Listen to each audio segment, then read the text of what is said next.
You're not a negative person. You just have never been taught how to maintain a positive mindset.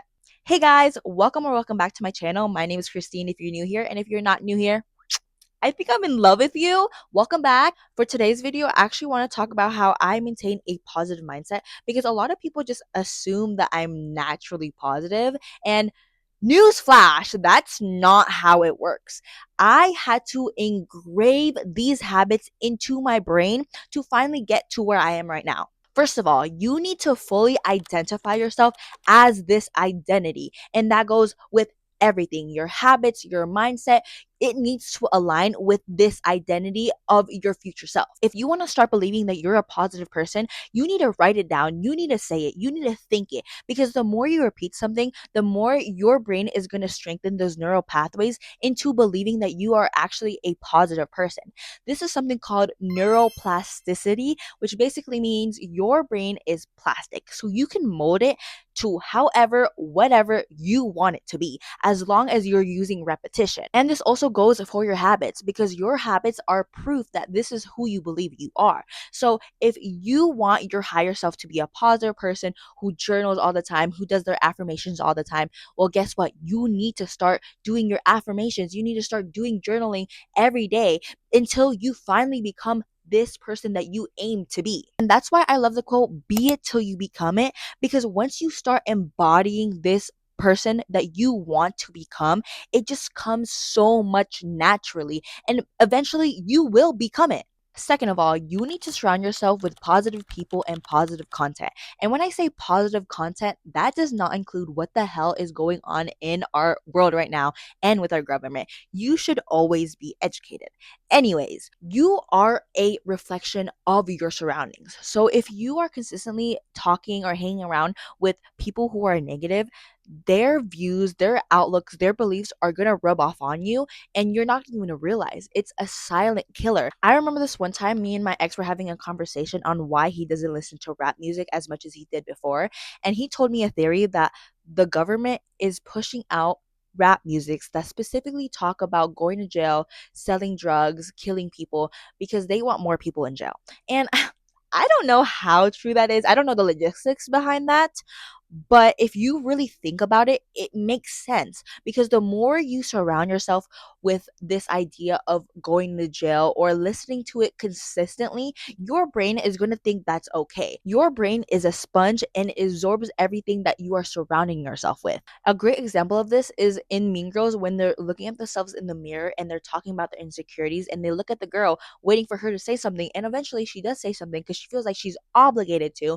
That is going to be you if you surround yourself with people who are negative, who have low energy, who have a bad outlook on life, because people like hurt people and they want to see if you are just like them. But this also goes for everything. Like, if you want to be rich, are you going to be surrounding yourself with broke people? No, you're going to go to the cafes that rich people are in, the neighborhoods that rich people are in. So you really need to be surrounding yourself with people who you want to be like, who you get inspired by, who support you, because in the end of the day, you are a reflection of your surroundings. Third of all, you need to learn how to master detachment, because the only thing that you can control in this lifetime is your mind.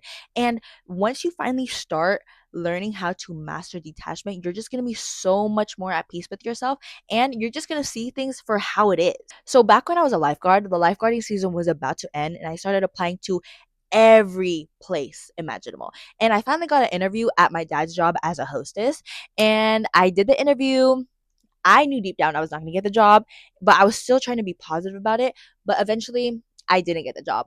But that same month, I found out there's a restaurant opening up in the casino that I was working at. So I literally got on that. I was telling all the managers, please help me get the job. And guess what? I was in there like swimwear. I was full time. I had a good paying job. Like, I had gotten paid way more than the other hosting job.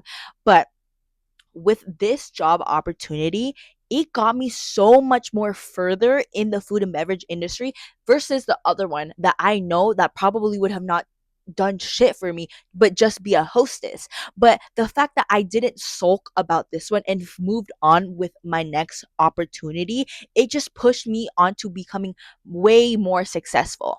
A lot of people think that the art of detachment is not caring, and that is far from the truth.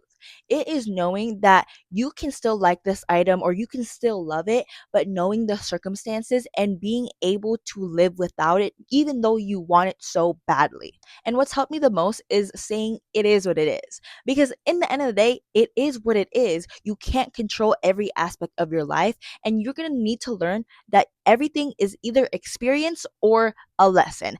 And not everything needs to be perfect the first time. It can't be, because that's how life is. You are not perfect. Why would you think your life is going to be perfect? So if that man leaves you undelivered, it is what it is. It doesn't matter, because you know what? There's always going to be another man out there who's going to reply like that and will cater to you like a princess.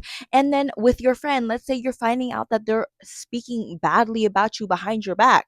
Well, you know what? Move on to the next. You will always find better friends out there who's gonna not even think about talking shit behind your back and will love you tenfold, way more than that best friend who was talking shit behind your back. And let's say you didn't get a job opportunity. Well, guess what? You will always get another job down the road, and guess what? You might just get way more better opportunities with this job versus the one that didn't even accept you. Just because you didn't get what you wanted at first does not mean you're not going to get that in the long run. If that's something genuinely you want, you will always get that no matter what. Just because it didn't work out one time, there's always a second time. There's always going to be a third time.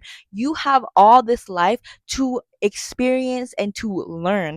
You do not have to be stuck on one moment, one person, because it didn't happen how you wanted it to be. And I've heard so many stories of people getting shot because something small happened. Does it really affect you that much that you had to go shoot someone else and take someone else's life because you couldn't control your emotion? It's never that serious. It really is never that serious. If someone cuts you off in the road, it is what it is. You don't need to shoot them. It's not that big of a deal. Like, move on with your life. Are you really that emotionally troubled that you have to take someone else's life? That is insane. And I just hate when people get like so upset for the rest of the day because of a small interaction that happened like in the morning, and at the nighttime you're still upset because of that. Are you really going to let one thing dictate the rest of your day? Because you have so much life to live for, and you are sulking over this one tiny interaction that you had that you probably will forget in 20 years. So why are you letting it dictate the rest of your day? As long as you know how to control your mind, everything else will fall into place. That's all I have for today's video. And I hope you really take something out of it, because I am so passionate about being positive. I think that's one of my favorite traits about myself. And that's definitely one of my favorite compliments to hear as well. But I hope you like this video. Like, comment, and subscribe. And I'll see you in my next video. Bye.